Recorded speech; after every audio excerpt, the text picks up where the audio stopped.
పాత నగకు సమానమైన బరువుకు నగలు తీసుకోండి. నయా పైసా ఇవ్వాల్సిన పనిలేదు. లలిత అడ్వాన్స్ ప్లాన్. రైట్. రేపు 19వ తారీఖు మధ్యాహ్నం చూసుకున్నట్లయితే ప్రపంచంలోనే అతి పెద్ద ఎత్తైన అంబేద్కర్ స్టాచ్యూ సీఎం జగన్ చేతుల మీద అయితే ఆవిష్కరణ చేయనున్నారు. దీని గురించి పూర్తి వివరాలు మనతో మాట్లాడడానికి ఎంపీ నందిగం సురేష్ ఉన్నారు. సార్తో మాట్లాడదాం. సార్, ఇది ప్రపంచంలోనే చాలా ఎత్తైన విగ్రహం అని చెప్పొస్తున్నారు. సార్, మొత్తంగా చూసుకున్నట్లయితే ఒకవైపు విగ్రహాలే ఇలా కట్టుకుంటూ పోతే ఇంకా స్కూల్స్ కానీ హాస్పిటల్స్ కానీ కట్టాలి కదా అంటూ కొన్ని విమర్శలు అయితే వస్తున్నాయి. ఆ విమర్శల వారికి ఏం చెప్తారు? అంటే ఎవరు టీడీపీ వాళ్ళకి విమర్శలు? వాళ్ళ బండబడ 5 సంవత్సరాలు వాళ్ళకి ఛాన్స్ ఇచ్చారు. 14 నుంచి 19 దాకా ఇచ్చారు. ఏం చేశారు? అమరావతి పేరిట లక్షల కోట్లు దోసుకు తింటాం, స్కిల్ పేరిట 370 కోట్లు కోసుకొని రాజమండ్రి సెంట్రల్ జైలుకి వెళ్ళటం, ఇది డెవలప్మెంటా? విగ్రహం కడితే ఏడుస్తూ ఉన్నారేమి? విజయవాడ నడిబొడ్లు ఇప్పుడు చెప్పాను కదా, విజయవాడలో ఈ స్థలాన్ని చంద్రబాబు నాయుడు గతంలో 100 సంవత్సరాలు లీజ్ అనే పేరిట తన దాయాదులకు మూటగట్టి అప్పచెప్పాలని చూశాడు. ఇవాళ అది కాకపోయేసరికల్లా ఇక్కడ మహానుభావుడు విగ్రహం పెట్టడం చంద్రబాబు నాయుడికి ఇష్టం లేదు. ఎందుకంటే చంద్రబాబు నాయుడు గతంలో మనం చూసాం కదా, ఎస్సీలకు ఎవరు పుట్టాలని కోరుకుంటారని మాట్లాడిన వ్యక్తి. ఆ వ్యక్తికి మరో ఆలోచన ఏముంటుంది? అణగారు జాతుల నుంచి ఆకాశానికి ఎగిసిపడ్డ మహానుభావుడు అంబేద్కర్ గారు. అలాంటి వాళ్ళు ఎదిగితే ఆయనకు నచ్చదు కాబట్టి ఆయన రాసిన రాజ్యాంగంలో ఉంటూ కూడా మహానుభావుడు మీద మనోడి చంద్రబాబు నాయుడు అనే వ్యక్తికి రకరకాల వేదనలు ఉన్నాయి. ఏంటి అంటే ఇందాక చెప్పాను కదా, ఈ స్థలం విషయంలో ఎక్కడైతే ఈ స్థలం ఉంది ఈ స్థలాన్ని ఆక్యుపై చేయాలని చెప్పి టీడీపీ నాయకులు దాన్ని 100 సంవత్సరాలు లీజ్ తీసుకొని తన దాయాదులకి మల్టీప్లెక్స్ థియేటర్లు అవన్నీ కట్టుకొని డెవలప్ చేసుకోవాలని చూశారు. కానీ ఇవాళ అంబేద్కర్ గారి విగ్రహాన్ని పెట్టి ఒక టూరిజం స్పాట్ చేస్తే ఇంత శృంగారంగా ఏర్పాటు చేస్తే కానీ అది చంద్రబాబు నాయుడికి నచ్చల. ఎందుకు నచ్చలేదంటే చంద్రబాబు నాయుడు నోటికి వాడు కూడేదో పోయినట్టు ఫీల్ అవుతా ఉన్నాడు. చంద్రబాబు నాయుడు ఆస్తి ఏదో పక్కకు పోయినట్టు చూస్తూ ఉన్నాడు.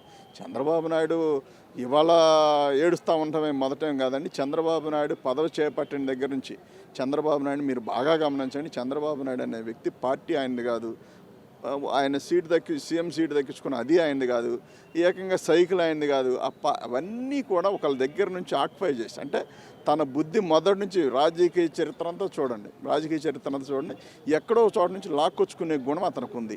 కాబట్టి ఇవాళ ఆంధ్రప్రదేశ్లో ఉన్న ప్రజల సొమ్మంతా కూడా చంద్రబాబు నాయుడు 2 ఎకరాల రైతుగా ఉన్న వ్యక్తి ఇవాళ 6 లక్షల కోట్లు దోచుకు తిని మళ్ళీ ఏం మాట్లాడుతూ ఉన్నాడు? ఈ డెవలప్మెంట్ అని మాట్లాడుతున్నాడు. నీ 14 సంవత్సరాలు ఇచ్చావు, ఏం డెవలప్ చేసి వచ్చావు?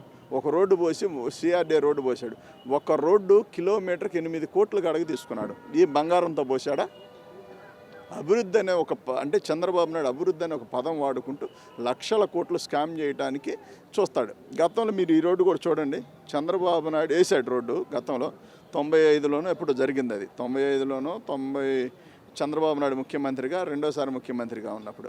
మూడోసారి ఏం చేశాడు? ఆయన వేసిన రోడ్డు ఈ సైడ్ ఇదంతా కట్ చేపించి బందర్ రోడ్లోనే ఇది తీసేపించి మళ్ళీ కొత్తగా ఇప్పుడు ఆయనే మొక్కలు నాటుతాడు, ఆయనే పీకిస్తాడు, ఆయనే నాటిచ్చి మళ్ళీ కొత్త మొక్కలు తెచ్చి ఆయనే పెడతాడు. అంటే దీంట్లో ఏంటంటే ఇందులో వచ్చే ఏ రూపాయి కూడా, ఇందులో పెట్టుబడి పెట్టిన ఏ రూపాయి కూడా లెక్క చెప్పాల్సిన అవసరం లేదు. కాబట్టి ఇలాంటి స్కాములు చంద్రబాబు నాయుడికి అన్నతో పెట్టిన విద్య.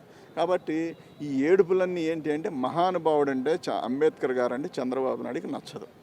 సార్, ఇక్కడ సామాజిక స్ఫూర్తితో ఇది ఆకాశమంతా ఎత్తున అంబేద్కర్ విగ్రహం నిర్మించినప్పటికి కూడా ఇక్కడ దళితుల్ని మాత్రం ఇక్కడ ఇప్పటికీ అనగారి ఇంకా కిందే ఉన్నారంటూ కూడా చెప్పుకొస్తున్నారు. దాదాపు ఈ 5 ఏళ్ల జగన్మోహన్ రెడ్డి పాలనలో 6,000 కేసులు బనాయించారు, తప్పుడు కేసులు అంటూ మరి టీడీపీ నాయకులు ఈ యొక్క వ్యాఖ్యలు చేస్తున్నారు. ఎట్లా? ఎవరికైనా సిగ్గు, శరం, సీవి, నెత్తురు, ఆత్మాభిమానం ఏమన్నా ఉంటే లెక్క తీసుకొని రమ్మనండి.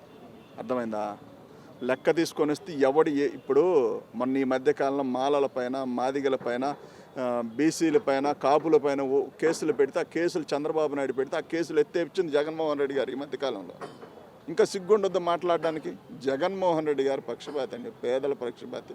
ఆయన ఎస్సీలన్నా, బీసీలన్నా, మైనార్టీలన్నా, ఎస్టీలన్నా ఆయన గౌరవం కాబట్టి ఉమ్మడి రాష్ట్రంలో హోమ్ మినిస్టర్ పదవులు ఎస్సీలకు ఇవ్వకపోయినప్పుడు కూడా ఉమ్మడి రాష్ట్రంలో ఎస్సీలకు 5 పదవులు, మరి 5 మినిస్టర్ పదవులు ఇవ్వనప్పుడు కూడా ఏకైక ఆంధ్రప్రదేశ్గా ఉన్నప్పుడు 5 పదవులు ఇస్తూ, 5 మినిస్టర్ పదవులు ఇస్తూ, అదేవిధంగా 17 మందికి ఎస్సీ, బీసీ, మైనార్టీలకి, ఎస్టీలకి మినిస్టర్ పదవులు ఇచ్చాడు. చంద్రబాబు నాయుడు ఎంతమందికి ఇచ్చాడు లెక్క చెప్పమనండి?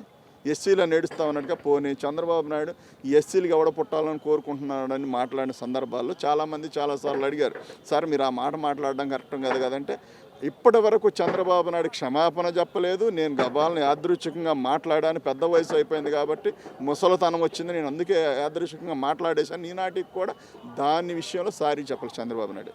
ఇవాళ చంద్రబాబు నాయుడు వచ్చి ఎస్సీల గురించి, ఎస్సీలు ఓట్లు ఎవరైనా భయంతో ముసలి కన్నీరు గారిస్తే ఎవడో నమ్మడానికి సిద్ధంగా లేరు. దయచేసి ఇవాళ ఎస్సీలు, బీసీలు, మైనార్టీలు, ఎస్టీలు జగన్మోహన్ రెడ్డి గారు మా నాయకుడు అని చెప్పి పెంచుకున్నారు కాబట్టి వాళ్ళు ఏడుస్తూ ఉన్నాం. అనగారిన జాతులు అగ్రవర్ణాల్లో ఉన్న, అనగారిపోయిన పేదరికంలో ఉన్న వాళ్ళు, అగ్రవర్ణాల్లో ఉన్న పేదలు కూడా వాళ్ళు జగన్మోహన్ రెడ్డి గారిని యాక్సెప్ట్ చేస్తూ ఉన్నారు. చంద్రబాబు నాయుడికి జీర్ణం కానిది ఏంటంటే మనకు అసలు భవిష్యత్తు లేకుండా చేశాడేంటి అని చెప్పి ఈ కులాలు, నీకు వచ్చిన 14 ఏళ్ళు నీకు వచ్చిన అవకాశం ఎక్కడ ఏడవలేకపోయావు. కానీ ఇవాళ వచ్చి ఎస్సీల గురించి, బీసీల గురించి మాట్లాడి సిగ్గు జైహో బీసీ అని పెట్టాడు చంద్రబాబు నాయుడు. ఈ మధ్యకాలంలో మీటింగ్ ఒకటి పెట్టాడు. అరే బీసీల పైన, బీసీలను అనగదొక్కింది, బీసీలని మీరు కళ్ళు గీసుకోవాల్సిందే, ఇస్త్రీలు చేసుకోవాల్సిందే, మీరు ఇంతవరకు మీ జీవితాలని చెప్పి, అంటే కులవృత్తికే పరిమితం అవ్వాలని చెప్పి, వాళ్ళు అక్కడే బతకాలని చెప్పి మాట్లాడిన వ్యక్తి చంద్రబాబు నాయుడు.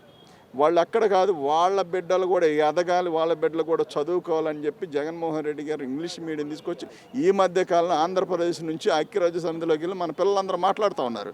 చంద్రబాబు నాయుడు 14 ఏళ్ళు ఏడిచారు కదా, విజనరీ కదా. ఏం విజనరీ చెప్పండి? పేదలను దోసుకుదంటే విజనరీయా? చంద్రబాబు నాయుడికి ఏమి, మనవడికేమి 1000 కోట్లు 1200 కోట్లు అకౌంట్లో ఉంటాయి.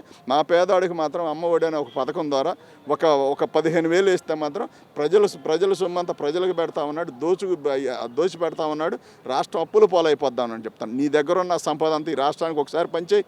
నీకు ఒక్క మనవడే కదా, ఒక్క కొడుకే కదా, ఎందుకు? మా పేదలందరం ఉన్నాం కదా, కోట్లలో పేదవాళ్ళు ఉన్నాం. నీ డబ్బు తీసుకొచ్చి పంచేయి. నువ్వు చెప్తా ఉన్నావు కదా నీకు 2 ఎకరాలు, రాజశేఖర రెడ్డి గారి ఫ్యామిలీ లాగా నువ్వే ఉన్నతంగా పుట్ల 2 ఎకరాల కజ్జోర్ నాయుడు 2 ఎకరాలు ఇస్తే 2 ఎకరాల నుంచి 6 లక్షల కోట్లు సంపాదించావు. పంచు జనాలకు నీకు అంత ప్రేమ ఉంటే రాజశేఖర రెడ్డి గారిలాగా ఉన్న ఒక 5-60 ఎకరం 10 ఎకరం 60లోనో 70లోనో ఐటీ కట్టినోడు కాదు కదా నువ్వు. కాబట్టి చంద్రబాబు నాయుడు ఈ టైంలో ముసలి కన్నీరు గార్చిన అంబేద్కర్ గారిని కించపరచాలని చెప్పి అక్కడ పెట్టారు. అనవసరంగానే మాట్లాడినా మర్యాదగా ఉండదు. ఇదే చెప్పడం, నీకు ఒకవేళ ఎస్సీల పైన అంత ప్రేమ ఉంటే ఎస్సీలు బాగోగుల కోసం నువ్వేం చేసావో చెప్పాలా, నువ్వేం ముద్రిచ్చావో చెప్పాలా. సార్ ఇటీవల తెలంగాణ రాష్ట్రంలో కూడా 125 అడుగుల కాంస్య విగ్రహం నిర్మించడం జరిగింది. ఇక్కడ మన విజయవాడలో రేపు ఆవిష్కరిస్తున్నారు జగన్మోహన్ రెడ్డి గారు. సార్ ఏ విధంగా వ్యత్యాసం ఎలా చూడవచ్చు అంటారు? ప్రపంచాన్ని ఎత్తైన విగ్రహం ఇక్కడ విజయవాడలో నిర్మించారని చెప్తున్నారు, ఎట్లా చూడవచ్చు? జగన్మోహన్ రెడ్డి గారు ఇవాళ ఆలోచన కాదండి, ఎప్పటి నుండో ఆయనకు ఆ మనసులో ఆలోచన ఉంది. ఆలోచనతోనే వాళ్ళు తీసుకొచ్చి ఇక్కడ పెట్టాలనుకున్నారు. ఏదో విగ్రహం పెట్టాము పని అయిపోయిందనే భావం కాకుండా టూరిజం స్పాట్ లాగా జనాలందరూ వచ్చి ఆహ్లాదకర సేద తీరేటట్టు టైంపాస్ పిల్లల్ని తీసుకొని వచ్చి చక్కగా వాతావరణం, అంబేద్కర్ గారి గురించి ఆయన జీవితానికి ఆధారంగా దగ్గరగా ఉన్న పిక్చర్స్ అన్ని లోపల పెట్టారు. అవన్నీ కూడా చూసి ఆయన గురించి తెలుసుకోవాలి, ప్రతి ఒక్కరు ఆయన గురించి తెలుసుకోవాలని అవసరం ఉంది. కాబట్టి జగన్మోహన్ రెడ్డి గారు అంత పెద్ద ఎత్తున చేశారు. చూడండి ఒకసారి, విజయవాడలో ద బెస్ట్ ప్లేస్ అవుతుంది ఇది, ఖచ్చితంగా విజయవాడలో బెస్ట్ ప్లేస్ అవుతుంది. Thank you. Right, MP Nandigama Suresh చెప్తున్న మాటలు. రేపు జరగనున్న యొక్క కార్యక్రమం చూసుకున్నట్లయితే ఇది చాలా గొప్ప కార్యక్రమం అని చెప్పుకొస్తున్నారు. ఇంకా జగన్ గారి చేతుల మీదుగా అయితే మహాశిల్పం, సామాజిక న్యాయ మహాశిల్పం ఆవిష్కరణ అయితే జరగనుంది. ఇది ఒక దళితుడే కాదు, ప్రతి ఒక్కరు కూడా అంబేద్కర్ యొక్క జీవిత విశేషాలను తెలుసుకొని ఒక స్ఫూర్తిగా ముందుకు వెళ్ళేదానికి ఒక మహాఘట్టం రేపు జరుగుతుందంటూ కూడా చెప్పుకొస్తున్నారు. ఏదేమైనా సరే కొన్ని విమర్శలు అయితే వస్తున్నాయి. ఇలాంటి విమర్శలు మాత్రం చేయడం తగదంటూ కూడా హెచ్చరిస్తున్న పరిస్థితి కూడా ఉంది. వీడియో జర్నలిస్ట్ దాస్తో ప్రవీణ్, క్యూబ్ టీవీ విజయవాడ.